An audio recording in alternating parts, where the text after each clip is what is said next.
Hello and welcome back to Travel Trauma. This week we're talking all things travel, and we've got one of our favorites from back in the day, the glory days of Trust Us, and former host Daniel Prosser. Yeah, and look, before you switch off, I know it's not a personality thing, I'm sure. It's that my mic is not working. So I'm using a cheap little headset mic. I'm not going to labor it. You're going to be like, look, this isn't sounding optimal, but trust me, content, it's going to make up for it. Well, let's hope so, because I think I'm still dusty from the weekend, so I'm hoping this is magically going to bring me back. Yes, but you've done a fair bit of travel in your time, haven't you? Uh, Once upon a time, I had. As you get older, all of the traveling you did when you're younger, people start to catch up, basically. I did a lot of traveling early. I was a big traveler. And in the past, look, for 5, maybe 10 years, it's slowed down a little bit. I would say that even a young cob like Darcy with his Europe travels Mm. is catching up to me. And I mean, that guy barely leaves the house. So, so I don't want to brag too much, but when I was 26, I would say I was pretty worldly, quite the world traveler to be sure. Mm. And you got trapped out in the country and couldn't get to the nearest international airport. Mate, you come to realize, that's the thing. Every trip, international trip from Longreach starts with $600 getting Mm. from Longreach to Brisbane. So you soon, it starts adding up. But also, mate, I've become a true cob, and I think that maybe the true travel is in your own country, in your own backyard. Uh, So I would say that I'm very well traveled around my home community. all right, well, that's not why people listen in, so we'll move on from that. Well, in total, how many countries do you reckon you've clocked up now? I'd want to say you're going to cringe at this. I'm probably going to say around 10. Um, 10 to 15, I'm going to say. Uh, Mm. because I can go through them if you want. I Yeah, can hit you. I can hit you with the passport by stats. yeah. Stamps. Tell me, how's your passport looking? So I've traveled to Nepal like 6 times. So I mean that's pretty good. 4 times maybe, 5 times. Yeah. Um, I've been to North America, so I've been to Hawaii. Mm. In South America, as you would know. Uh, I don't think this is right. Did we only go to 4 countries? 5. What was the fifth? Peru, Bolivia, Chile, Argentina. Um, Ecuador. Oh, why didn't I write Ecuador down? Jeez. Ecuador. Okay, good. Yeah, Well, well, that's good for my you got stats. a bit of trauma there as well, so you might Yeah. have mentally blacked that one out. Uh, True. I've been to Africa. I've been to Tanzania. Yeah. In Asia, I've been to Nepal, obviously, Japan, South Korea, China, Indonesia. We're calling Vanuatu, New Caledonia, and Fiji Asia, right? Yeah. I know they're oceanic, but I think the continent is Asia. Continent, yeah, is Asia. Um, Pretty sure. and I've been to a bunch of airports, mate. I've been to Singapore, Dubai, Doha. But That's not yeah, bad. That's pretty close to 15. I tell you what, the country to continent ratio is pretty good. that's pretty good, actually. Thank you for that. Because honestly, I think you Europe travelers, I think Yeah, it's cheating. it's cheating. Someone's like, "Oh yeah, I've been to tons of countries." It's like, mate, you traveled like 3 hours, 3 hour radius, and you traveled to 18 countries. I'm not that impressed. Yeah, and like in Europe, you don't even, not even get your passport stamped, so it doesn't Really? doesn't count. No, you just drive across borders and you're just in a new country and you don't even see anything. Yeah. Well, so their passports are looking weak. Mine is exotic. Let's just Yeah, say that. I feel like Europe travel should be half. If you do 10 countries in Europe, you only did 5. Even half, I think that's pretty generous to us. I know that you want to keep those numbers up, so you said in half. Yeah. I would say a third. Third. Oof. Yeah, especially being an Australian, you have to travel Yeah. so far to get from Australia. If you travel somewhere to like Europe, you're just in the same, like you're just in the ballpark of the same places. But like, I don't know. I sort of see it as a third. Yeah. Fair enough. Well, we agree to disagree. This isn't an arguing platform. We're very much on the same side here. But yeah, what was your favorite country? Number one. Tricky, tricky. Look, I don't want to give a weak fence sit answer here. I do have to say that the country that I've got the most bang for my buck from, conversationally, is Japan.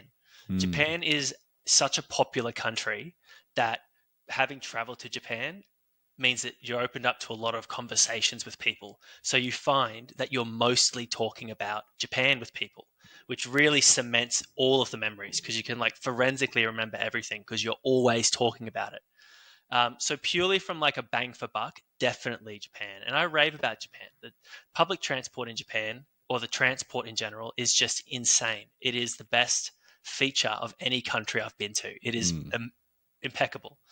Um, so yeah, if I think that that's what it comes down to. Have I had better experiences in other countries? Definitely. Well, probably in most Probably other all of countries. Yeah. them. But Japan definitely is one that I can constantly enjoy remembering and sharing my memories of because everyone's talking about it.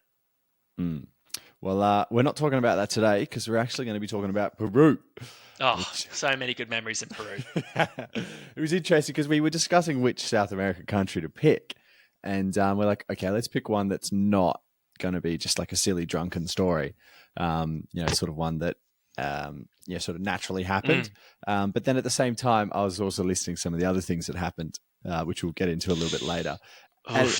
there's some fair drunken trauma in there as well, I reckon. Yeah. Oh, for sure, for sure. And I mean, some of the other places we went to, there's trauma there that uh, needs to pass the statute of limitations or whatever it's called, where we can't be imprisoned for it. I think 100%. Well, what were your sort of assumptions with Peru before you got there? I think knew it was like, going to be good. yeah, yeah. Knew high expectations of all the countries. I would say it was, if not number one, if not top two, number one, Mm. because purely by virtue of Cusco and Machu Picchu, that whole section of the country is just like it's it's so romantic. It's like probably the most uh, iconic part of South America, if I can go so far. Yeah, I think I'd have to agree. It was interesting. I felt like, there's such history there, like such well sort of documented history. And I think the best part is that it's sort of for everyone. You can Mm, be old as travel there. You can be yeah, young as like there was just such a good range. And even within the country itself, yeah. from different places you can go, beach, coastal towns, surfing, then up into the Amazon and then the classic nerdy history stuff, which I absolutely love. Yeah, definitely. And there's also just some absolute um, drop drop kick dead shit towns that you could end up in as well. Which we kind of did. Well, wait, we'll get into it. We'll get there. But Yeah. we, I think we we just spent get da- into it now. I we spent fucking days in some of these towns. I mean, it's ridiculous how much time we spent in them. Yeah, well, you spent an extra day because as we headed into Peru, naturally we took a bus because buses are king in South America. From Guayaquil, or Wash, however they pronounce it. yeah, in It's, Ecuador, it's, it's spelled Guayaquil in Ecuador, but I'm pretty sure the locals said, "Hey, mate, you should say Guayaquil." And I think Guayaquil. that could have Mm. been embarrassing for me. They could have been setting me up, but it's like the drop bear of Ecuador. Hey, get the tourists saying Guayaquil. Yeah, well, we started there, and because we sort of had a few big nights in Montenegro and Ecuador, Mm, you were pretty dusty, so mm, we'd sort of decided to split for the first time on our adventure, and I was going to go to some other coastal town and I think chill there for a day or two, and you were just yeah, going to bus all the way to Lima, which was yeah. kind of nice because we got bumped up to first class on the So bus. when we boarded, Doss's trip was only going to be 5 hours. Like he was barely going to be on the bus. I was going to be on the bus for 26 hours to get from Guayaquil down to Lima. So I had a long drive ahead of me. I was quite happy in the bus. It was quite nice. But then a few hours in, my air conditioner broke. And rather than just move a seat backwards, they said, "Whoa, sorry, come down to VIP." And VIP was, I mean, I Oh, loved it. It was big, semi sleeper, like full recline kind of beds, big armrests, TVs, all kinds of stuff. Like barely anyone was down there as well. I think we were getting little bits of food and snacks along the way. yeah. Massive win, especially for me. Dos could only enjoy it for a few hours. I was looking at 24 hours in this seat. So that was amazing. I was nearly sad to get off. Like Yeah. that was proper upper living, like Yeah, that was amazing. We'd been on some long bus trips, and the prospect of being on this for a long bus trip was Yeah. very enticing. Very enticing. Yeah. Yeah. And then, well, you probably go into your side of it first because naturally you got to experience it before I did. So you disembarked in the middle of the night somewhere. Catch you later. I went to sleep basically straight away in my bus, and I woke up, put up my little window, like my little screen, and it was just water as far as the eye can see, brown water on this flat landscape, middle of nowhere. Like there's no landmarks, there's no mountains. It's Flat. still sunny? It was sunny when I woke up. It was morning. Just water everywhere, and still the road was just up enough that a few, convoy was heading along this water. And I was like, oh, wow, this is crazy. And next thing you know, we stop, we wait there for a fair while, bus driver gets back on, and we're turning around because the water had obviously come up too far ahead, spin us around, drive back, and we're getting dropped at this middle of nowhere side of the road stall, food stall, where they just stalled for time for a bit. The bus driver called up his corporate headquarters and was like, yo, what are we doing? Like, I can't get there, obviously. This flooding is too bad. Let's go back to Lima. Let's go back to Ecuador. And they couldn't because the flooding was so historic. I think it was 80 years, worst flooding in 80 years in Peru. So much rain, bridges were down, like carnage, really terrible stuff. Obviously, our problems weren't the worst problems, but they were our problems, and that's all I can talk about. And they were the worst time. It's not a competition, but we were definitely the worst off. And we couldn't get back. We were effectively boxed into this very large part of Peru that had, respectfully, nothing. It was like the long reach outback of Peru. Respectfully to my people. So they drive around, try and find another way, fail, stop at another one of these random side stalls. This woman sees the bus driver on the phone to corporate headquarters, snatches the phone, and just starts abusing in Spanish. It's just intimidating. tearing a new one. Instantly, we're back on the bus. Like, whatever she said got the fire up, and we're back on the bus, and we can't get there. So they say, look, we're going to go to this town, this random town. At the time, I was like, well, whatever. I don't know what's going on. I don't speak the language. No one's telling me what's happening. Take me wherever we're going. Pura, what's the place? Yeah. So I get to Pura. I'd like to think I get to Pura before you do, Dos, and I check into a hostel. And at this point, though, because you've boarded the bus to get to Lima, I won't tell your story, but you're getting on a bus to Lima because your bus driver, for some reason, still thinks, yeah, let's go Lima. I have Wi-Fi, but I can't contact DOS. So DOS just says, I'm on the bus, and that's it. Yeah. So, yeah, no Wi-Fi on the buses. Back then, it was proper trench warfare. But I got off on Mancora's coastal beach town. And, at least beautiful weather. Just sort of, it was meant to be a fair party town. But I don't know. I think after Montenegro, it sort of just couldn't quite live up to that height. And admittedly, I think I was there Monday, Tuesday as well. So can't hold it too much against it. But, so just cut the beers on the beach. And, and you bought the floggiest hat, which I hope I hope you lost it. I didn't see it again. Yeah. I don't think I saw it again. It was the worst. It was one of those, honestly, it was one of the, like a bit of word, like a swinger would wear this kind of hat. You picture a swinger. He looked like a swinger. That's in fair. This like little short-brimmed fedora-ish thing. Yeah, that was sort of like straw-esque. Yeah. I'm sorry, dude. I agree, but I just wanted it for some reason. I was like, yeah, let's do it. Yeah. It definitely did not make it home, thank God. But yes, I was just drinking beers with this bloke, and we're like, he's like, are you sure your bus is leaving tomorrow? And at like 10 in the morning, and I was like, yeah, I think so. Like, I haven't been told anything else. He's like, there's like massive floods going on at the moment. And I was like, oh shit, there you go. And I was like, no, Pross, I haven't heard from Pross, so I assume that you were fine, that you were going, that you were sort of still on track, because theoretically you would have been pretty close to Lima at this point. Theoretically. Yeah. So then the next day, and then as soon as the next day, all of a sudden you start noticing every TV screen has these floods, just like water everywhere, like, bridges being swept away and stuff. And I was like, oh shit, Yeah. this might be interesting. So I asked the bus, the tour guide, and I was like, is this bus going to make it? Like, I'm seeing a lot of flood stuff. And they're like, yeah, it's fine. It's fine. I was like, okay, I guess like Can what I what just say, else? foreshadowing the fact that, respectfully, bus drivers in Peru have Hmm. got no fucking idea what is going on. This is a problem in Peru. Yeah, Keep going. 100%. Yeah, because I was like, all right, well, this is all the information I have. You're telling me it can, so there must be a way that you know. So I was like, all right, stuff it. Let's do it. So jump on the bus. And then I happen to be, it's just, I'm the only white person on the bus. Everyone only speaks Spanish. So I was like, okay, this will be interesting. And we probably only get, I don't know, maybe like 8 hours down the road. Yeah, I reckon 8, 9 hours. And then like, we're just in this line. Oh, actually, no, it was middle of the night. Yeah, sorry. Mm, We would have got like 10, 12 hours down the road. And wow. it's just like the bus stops and we all get out. And I'm like, what the fuck? It's pitch black. And I can just see that there is just a line as far as the eye could see of buses, trucks. And I'm just like, oh shit. And everybody's just standing outside of their vehicle, just chilling. And I'm like, oh fuck, what the hell is going on here? And so anytime this lady sort of was like trying to talk to me, and I was just like, yeah, okay, like, yeah, with my tiny bit of Spanish.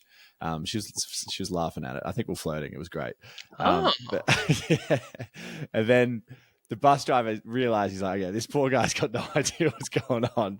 So he'd tell everyone something, and then he'd come over to me with Google Translate, and it'd be like, that we can't go this way. The water's too great. And I was like, oh, thanks, man. And then like we'd go to the next spot. We'd turn good around. service. All right, bus drivers are back in the good books. Yeah. Like I had a good time. He was looking after me the best he could. And then we got back. Then we got to a bus station, and I was like, okay, what the fuck's going on here? And back in this random town, and they're like, okay, everyone's sleeping here tonight. I was like, what? And so we grabbed, like, like on a plane, international flight, you get the little pillow and Yep. the thin little blanket. So that was my bed. So I just brought Oh, it over, like tile floors in the bus station, just put my pillow down, oh. blanket down, and just go to sleep for You went to 6. sleep though. Yeah. Well, what else am I meant to do? I'm sorry, no matter how much you want to sleep, sleeping on the concrete floor with effectively like a rag, I'm impressed. Well, like it was like midnight or like 1 in the morning. I was like, I don't have any other choice here. Like I felt like nearly sleeping on the bus would have been the better play, I reckon, but I don't know. So yeah, and then just woke up the next day, and then everybody was sort of just going up and collecting money, and I was like, okay, I might just try that as well. And then so just went up, and they just like refunded your ticket, but only refunded sort of the amount from Yep. where we got to. Nice. I was like, interesting. But yeah, then from that point, I was like, okay, I'm in this random town. I just got to find an internet cafe or somewhere that has Wi-Fi and figure out where the hell you are as well, because no idea. We haven't communicated for however long your bus trip was, Mm. and that night that you stayed at the bus stop. Yeah. So I managed to find an internet cafe. I logged on, and then sent you a message, and we just like, you were like, oh, I'm in this town as well. I don't know why we didn't like be smarter with the way that we agreed to meet, because we were just like, oh yeah, okay, let's just meet at the airport. All right, we'll meet at the airport. Actually no, because then we're like, we'll try to find a flight out of here. Yeah. There was a bit of logic, I guess. Yeah. And then we could have gone to the airport straight on a Mm. plane, or like, okay, 2 hours on the wait for the plane and go. Simple. Yeah. There was hope there. Yeah. And then we I go to get to the airport, jump in. I think they had tuk-tuks in around there as well. They did. They yeah. did. I'd taken a few tuk-tuks. Jumped in, and I was like, oh, airport, like, aeropuerto, and like trying to translate. I thought I did a bloody good job. And then he takes me to this bus station, this massive bus station. I'm like, this is not the airport. And then I'm like, Pross doesn't know, like I'm going to be like half an hour late maybe. And then, you might leave or something. And I'm like, shit, I'm starting to stress. And then like, I just jump in another one and then like tell him airport. And then, cause the bus station was called Epo, so like they would just jump into it. And I was like, oh Airport. God. Airport. Yeah. Airport. So Airport. yeah, managed to get to the airport, and then you ended up having pretty much the exact same experience. I was I was already dramatically in the red at this point. I was already in debt to mum and dad big time. My card had been eaten by a machine. Not yet, actually. My Not yet. card had not No. been eaten yet. Yeah. But I was down to my last 20 Peruvian soles or whatever it's called. Mm. And the hostel guy and the bus and the taxi driver, again, I said airport. No one has to speak English. That's fine. But I said airport. They got Yeah. taken to a bus station. I was pretty pissed off. I was broke. I had American dollars, so I ended up probably paying a premium to a tuk-tuk driver Mm. to take me to the place with wing buses, and I was really angry. I was really upset and quite broken. Actually, I was really frustrated because of the lack of communication that Dos and I could have. Mm. The fact that both of us thought there was going to be, trouble if we didn't make it there at the same time and couldn't communicate with each other. Yeah. But I got there. I got to the airport. Yeah. And then we get there and then we're like, okay, we can't even get a flight. There's no flights. So we're like, okay, let's just go get a hostel. And then we found a hostel. And then that night, we're like, okay, we need to get a flight. And we're like, oh, wait, like our travel agent should be able to organize it. I don't know why we went that route, but we did. And so I think that we went to the airport, and I don't know if you could book in advance at the airport, or they couldn't understand us to be able to book. I don't think Pura was a tourist town. Definitely wasn't a tourist town. That much we can confirm. And then so I remember we went out. Well, not like out, but we went to a pub sort of thing, and then we were midnight our time, and then we're just calling everyone back in Oz to be able to sort of figure it out, the system. And then our flight attendant managed to get me a flight, at least the next morning, just straight to Lima and then straight to Cusco. And then you the same, but you had more of a layover in Lima or something. Wasn't I on a later flight? Later flight, yeah. I was on a later flight, and I had a longer stay over in Lima. I'm fairly certain. Did you negotiate that? Did you? Did you get a choice and go? Oh, I'm the earlier one and the shorter one. It's actually always I've always wondered that. How I ended up, getting a full extra day in Cusco effectively. And I've been in this town for like 2 nights now. I was miserable. I hated this town. I think how ecstatic I was when I was in that internet cafe said, oh shit, I'm in this stupid town. And then you were like, I'm in the same town. I just think that was such like a beautiful moment. I was like, okay, I'm not going to die alone. At least there'll be two of us. Yeah. Then I think probably to add rub a bit more salt into the wound while we're opening up the trauma. I think you got into Cusco at like midnight or like 2 a.m. or something. And like I was party mode. I was like, because we were in the party hostel. Yeah. And then sick it was hostel. Sick hostel. That was so much fun. Like not Wild Rover. That was the other one. Loki. Yeah, must have been. Yeah, Loki. And then Wild Rover. Then we stayed. Then we went to an even better one. Yeah, I digress. Peru rocked. I mean, I love Peru. Yeah, I know, this sucks, but Cusco was so strong. Yeah, Cusco was so strong. It lived up to everything and then more. Sneaky shout out. Oh, by the way, just to finish off the Pura Mancora thing,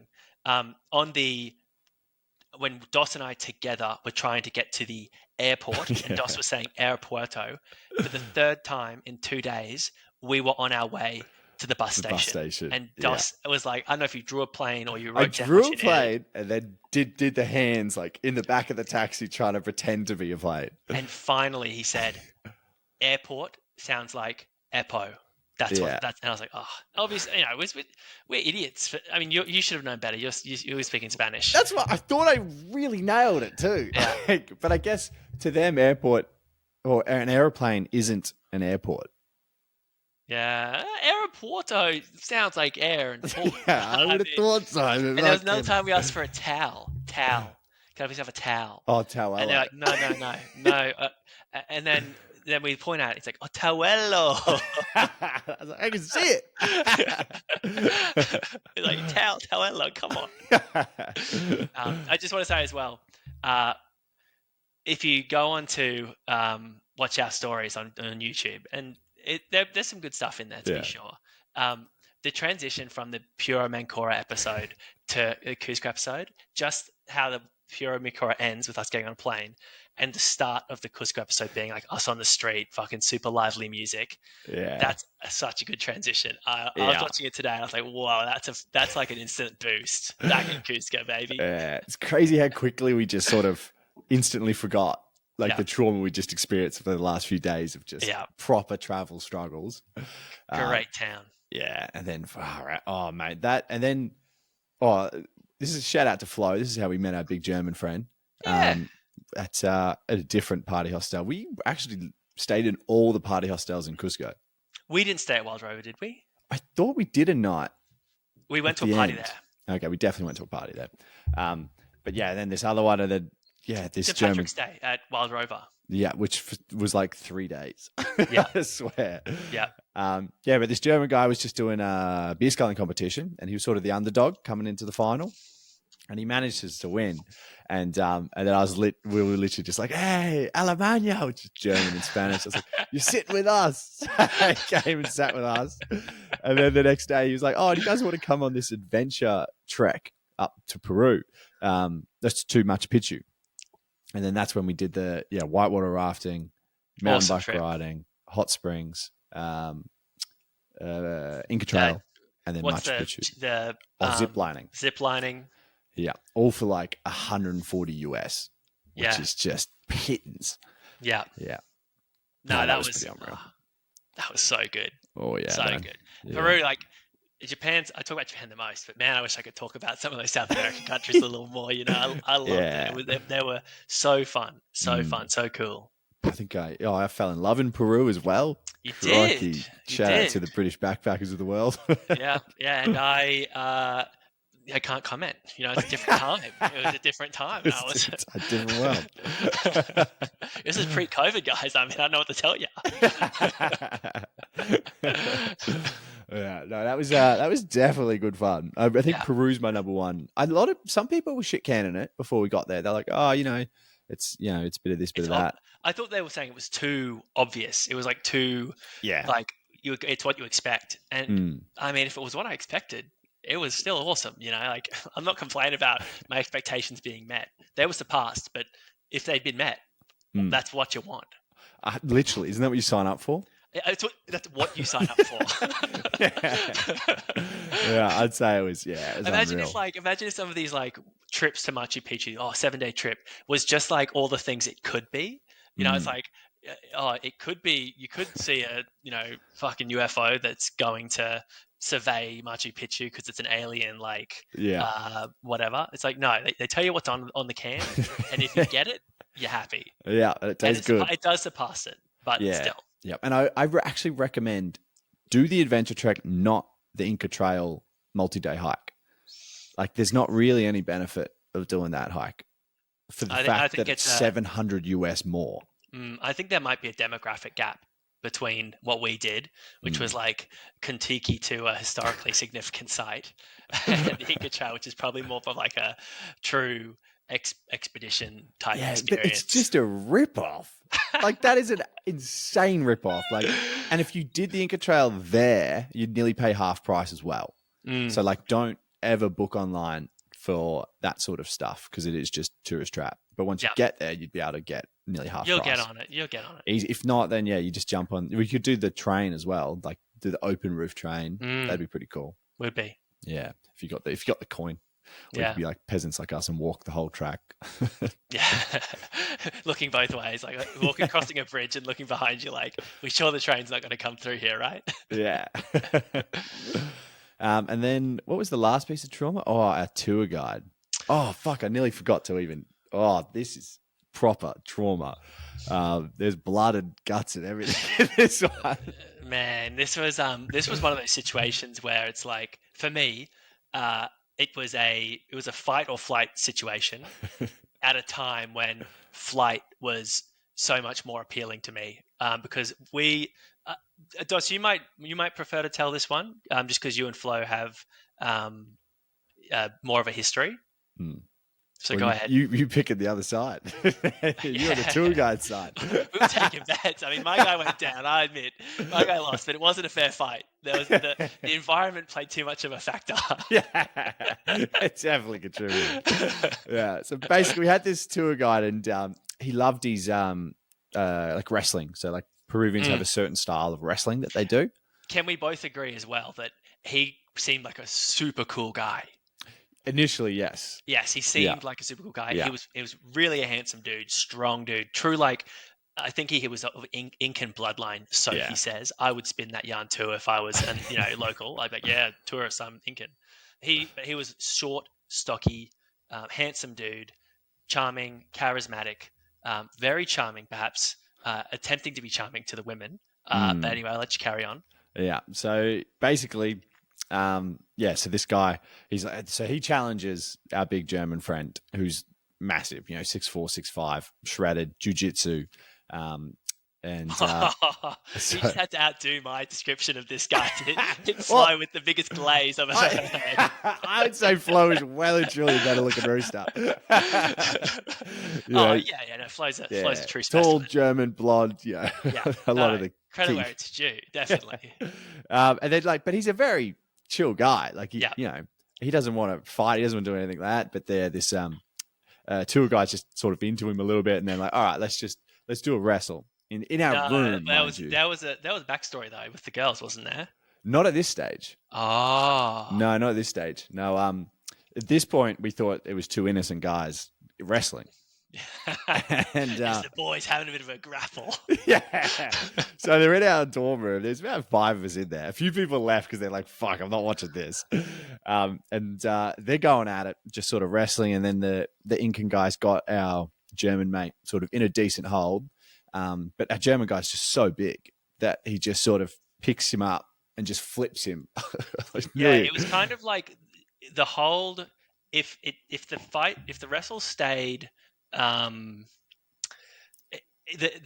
tour guide had the impression that he had submitted Flo. He'd like outdone him, in a sense. But like, even though the hold was like probably really, really sick and it was like really had him in a bind, the reality was that in order Flo could escape it, it would just take going to the next level to get him off. So at one level, potentially, the fight was very close, but that was probably because Flo was trying not to go to the next level to fuck this guy up. Yeah, when you got to, he had to go there. Yeah, he went there. So he flips this tour guide, and then the tour guide's face hits the corner of the bed. So, and they're wooden beds, and it splits his chin, lip, nose, and forehead. Blood straight up everywhere. And like we're drinking, so like the blood is just steaming out. Yeah. And like I'm on the bed like with my girl, and I'm like, what the fuck is happening right now? I'm shook. There's blood everywhere. Yeah. And then I think he got sent off to hospital. And then we just went to bed, slept like a baby. And then the next day, Flo feels terrible about it. Old mate comes back. He's got 12 stitches across his face. And then so he leaves the tour early. And then we sort of find out. We get back. We do Machu Picchu next day. Did he have to give an apology, the guide? No. Was that okay? No, so there was none of that. And then so then one more day of the trek where we had this trainee tour guide get us through. He was completely forgettable. Completely forgettable. Completely forgettable character. I only remember him because he was stressing so fucking hard about us getting to the next place. I'm like, man, just chill and just get some chips. Dude, he was not stressing like that. He was like, these guys are going to kill me. He's just watched his boss just get absolutely slaughtered. And my boss can really fight. And he's good looking. Well, not anymore, to be fair. But so don't feel bad for this tour guide, because we find out the next night when we're all back in Cusco that the tour guide was trying to feel up the girls on our tour group, and which is just creepy and so fucking not on. So him getting his face split open is sort of fair justice, and then admittedly, serious man. I mean, sometimes it's a German dude flipping you into a bedpost. Mind you, me and Curly, we were a Bavarian. I should say Bavarian, shouldn't I? Yeah, true. I was me and my Irish friend that was also on the tour. Like, you know what? I'm not satisfied with that. So we went to the tour agency. We're like, hey, this guy was filling up the girls and stuff. And they're like, oh, wow, okay, that's, we've sort of heard of him doing that before. He's, yeah, and I was like, fuck it, all right. So, and then they were like, well, he's fired. Like, we sacked him after the wrestle because, like, he's done the wrestling before as well. So yeah, I was like, well, he lost this one. So, yeah, he got his face busted up, lost his job, and didn't get any girls. Whoa. I mean, that's no way to be. Yeah, that's some trauma. Get him on the next episode. Yeah, I'll call him up. Whatever he's doing. Oof. All right. So I've got a new segment in this week as well because I'm getting creative like that. And it's going to be blind rankings. So you'll be blind ranking random things from our time in Peru. So you just put them wherever you feel comfortable. Yep. You know, there won't be a stitch up or anything like that. It'll be a stitch up. There's a chance. There's no reason you do this if not to stitch someone up. Yeah, that's fair. All right, let's start with party hostels. 2. They were so good. They were so good. Man, I remember whatever it was between Loki and Wild Rover, the Coliseum, like the courtyard place. I mean, they were doing roasts. They had games happening all the time during the day, at night. I mean, corn. I was there for the corn, dude. Yeah. Even the cinema, it was chill. They just had like Friends on repeat, basically. You jump in there for a while, de-stress, dark place, jump out, Oh, it was great. The bathrooms were good. The beds were good. Just remembered, fucking Rainbow Mountain. Rainbow Mountain, that's a trauma that we've forgotten. The mountain that never happened. Yeah. We booked Rainbow Mountain. Good. We didn't go on other things. They were like, because you had to go at 3 a.m. And then so we're like, okay, yeah, we'll do it tomorrow. And then we went out that night, and they came back and like I'd got back to bed like 30 minutes beforehand, and they're like, oh, do you want to come? And we're like, oh, can we just go tomorrow? They're like, yeah, no worries. Like, oh, sweet. Yeah. And then the next night we go out again. They come to see if we're awake. We're not even home. We're still out at a different club. And our roommates were not impressed. Filthy, because they have to come in, turn the lights on, and then the first night with alarms are going off and everything. Far out. We were trouble. Yeah. Yeah. I dare say we moved rooms. We stayed in 2 locations at that hostel. Yeah, we did. I don't know if that was because of the vibes in the room that we'd woken up from 2 mornings. The vibes were off, man. I didn't like everyone else in there. They were looking at me funny. Yeah. But that's number 2. Easy number 2. I don't think it can be beaten. Okay. As number 2. Yeah. Ceviche. What, the food? The food, Peruvian food. 5. Oof. That's easy. I mean, I honestly don't even remember eating ceviche. Ceviche, yeah. Are you talking about like the salmon that cooks itself on fruit? Something like that. It's raw fish. Yeah, raw fish, and you mix it with like tomato juice or something, and it like sears or something. Yeah. Delicious. I love it. I do not remember eating it once. I remember eating it at this dodgy ass place in fucking Cusco. Yeah, I was like, why are we getting fish raw in the middle of nowhere? I reckon I did not opt to eat that. Well, I didn't die, so that works. Yeah. All right, English backpackers.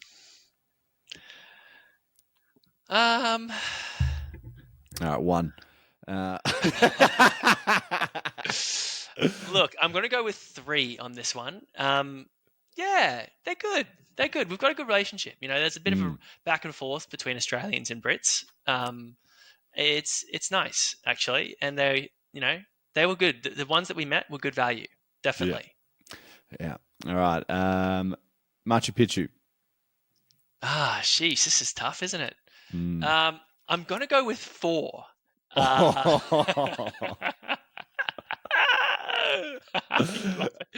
love it. I nearly feel bad. Okay, well, I've committed. I'm locking in 4. 4, just because it was awesome. It was not going to be a stitch up. Rewind 30 a minute. It won't be a stitch up. I'm going to edit that out. It was really special, awesome location.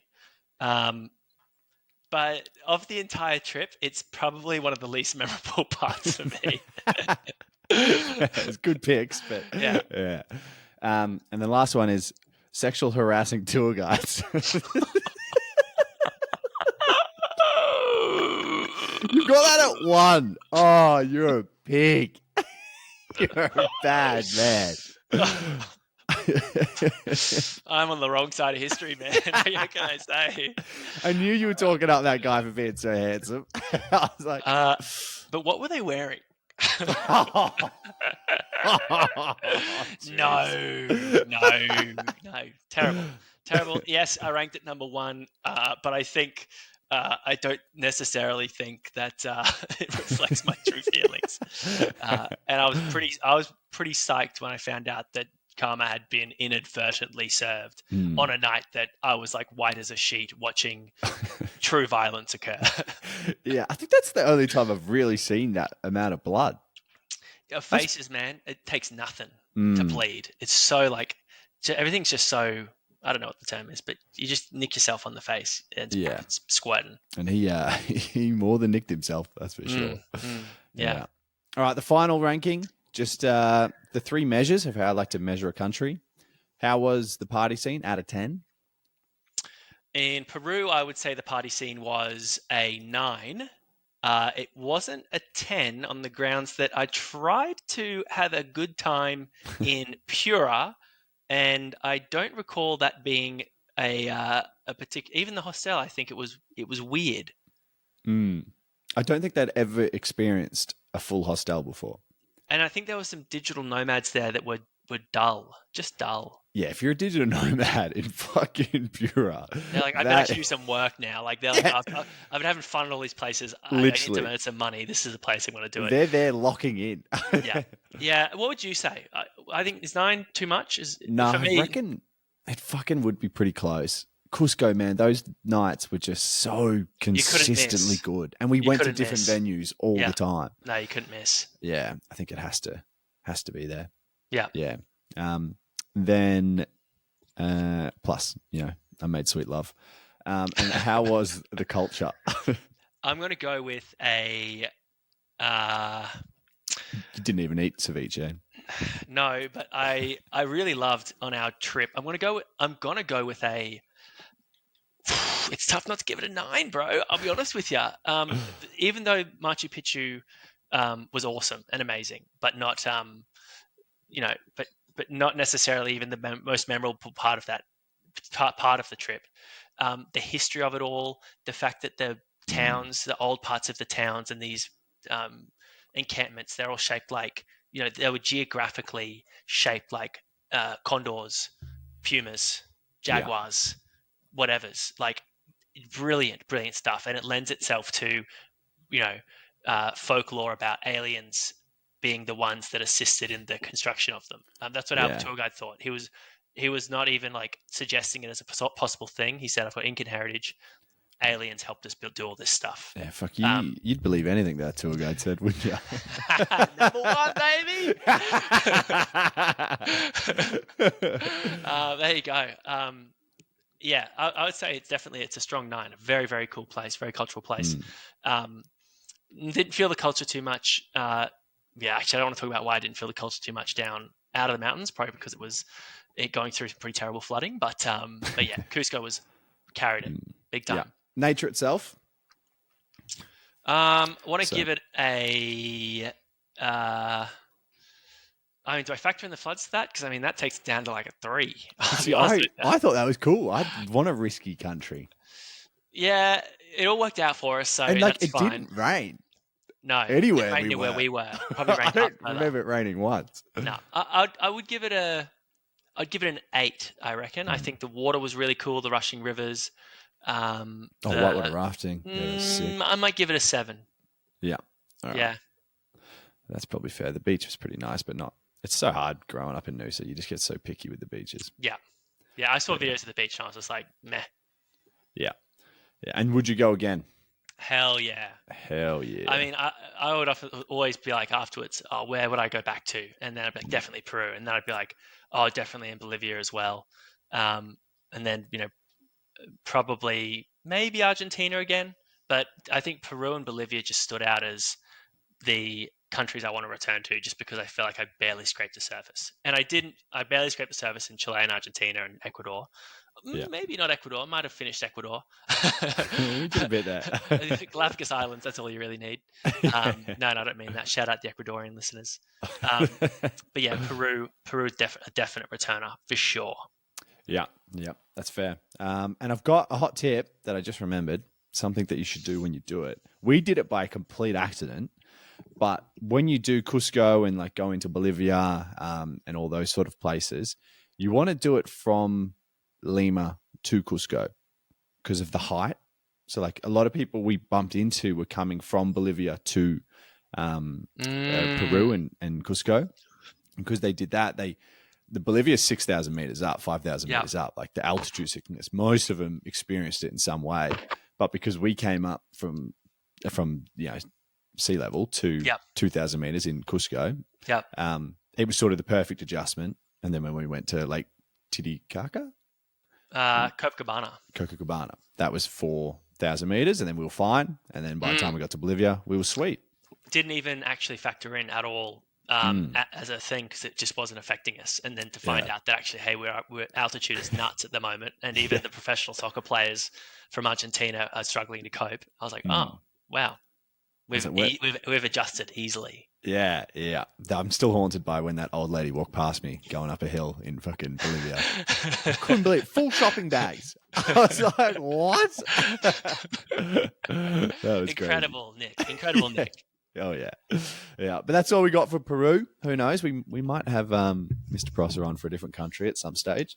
Yeah, I'll try and get my mic sorted. Yeah. Ugh. Yeah. Well, I'll see how desperate I am for guests first before you bother doing that. No, but thanks for listening, and we'll be back another fortnight. New country, new trauma.